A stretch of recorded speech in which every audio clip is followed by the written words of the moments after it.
Specific आपसे सलाह भी हम चाहते हैं।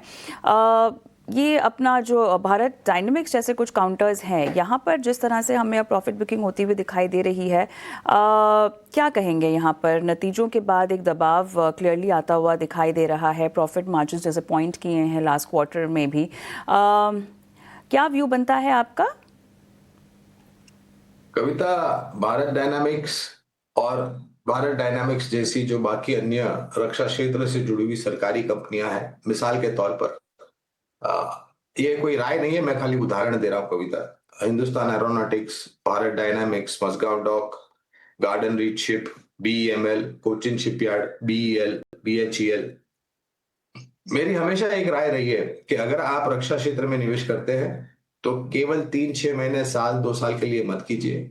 3 से 5 साल या उससे ज्यादा की समय सीमा दीजिए, क्योंकि इन सब कंपनियों के अपने ऑर्डर बुक्स को अमल में लाने के लिए समय लगता है।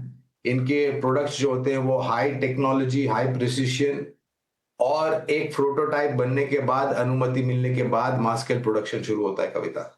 इतना आसान नहीं है कि आप 24 घंटे में एक लड़ाकू विमान ला करके खड़ा कर देंगे। समय लगता है, क्योंकि टेक्नोलॉजी है, हाई प्रिसिशन टेक्नोलॉजी है। इवन फॉर भारत डायनामिक्स हमने सभी प्रकार के जो औजार हमारी सेनाओं को दिए गए थे, उनका बहुत ही बेहतरीन प्रदर्शन देखा है हमने हाल ही में जो ऑपरेशन सिंदूर में कार्रवाई की गई सीमा पार देश के पास। तो एक आध तिमाही में किसी भी क्षेत्र में किसी भी कंपनी को दिक्कत आ सकती है, लेकिन क्या उसका ये मतलब होता है कि आप अपनी लंबी अवधि की विचारधारा को परिवर्तन कर दें और यहां से निकलने की सोचें? ये सोच अनिवार्य है कविता। का विस्तृत राय आपको मिलती हुई। इस बीच सवाल है। नमस्कार सर। जी जी सर, मेरा JSW एनर्जी पे हाँ। 200 शेयर है। ठीक है।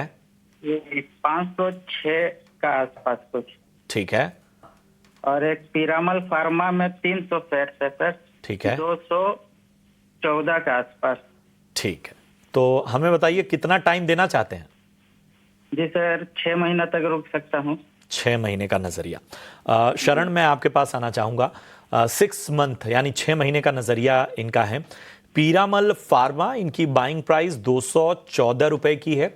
JSW एनर्जी, इनकी बाइंग प्राइस 506 रुपए की है। बताइए क्या राय बन रही है? तो पहले JSW एनर्जी से स्टार्ट करते हैं। ओवरऑल प्राइस पैटर्न काफी नेगेटिव है और अभी एक कंसोलिडेशन फेज में चला गया है और स्टॉक ने करीबन 430 का बॉटम बनाया था, अभी 500 के आसपास चल रहा है। तो आपको यहाँ समय देना पड़ेगा। एक कंसोलिडेशन फेज के बाद किस तरफ स्टॉक मूव करना पड़ेगा वो आगे चल के रिव्यू करेंगे। और फिर भी एक आपको रिस्क मैनेज करने के लिए 440 के स्टॉप लॉस जरूर लगा दीजिए। अगर 440 के नीचे स्टॉक जाता है कंप्लीटली एग्जिट कीजिए। तब तक बने रहिए 440 के स्टॉप लॉस के साथ। पीरामल फार्मा पे भी राय दीजिए। पीरामल फार्मा की बात करें तो वो भी सिमिलर लाइंस है। वेरी रिसेंटली अपने 200 डे DMA को ब्रेक किया है डाउन साइड पे। अभी एक कंसोलिडेशन पैटर्न में दिख रहा है। अपने हाई से काफी करेक्ट कर चुका है, करीबन 33% करेक्ट कर चुका है। तो यहाँ पे भी आपको एक स्ट्रिक्ट स्टॉप लॉस बनाने की सलाह रहेगी। 190 के स्टॉप लॉस से आप बने रह सकते हैं, मगर प्राइस पैटर्न काफी नेगेटिव दिखाई दे रहा है। 190 के स्टॉप लॉस से बने रहिए। अगर 190 का स्टॉप लॉस हिट होता है तो कंप्लीटली एग्जिट कर दिया।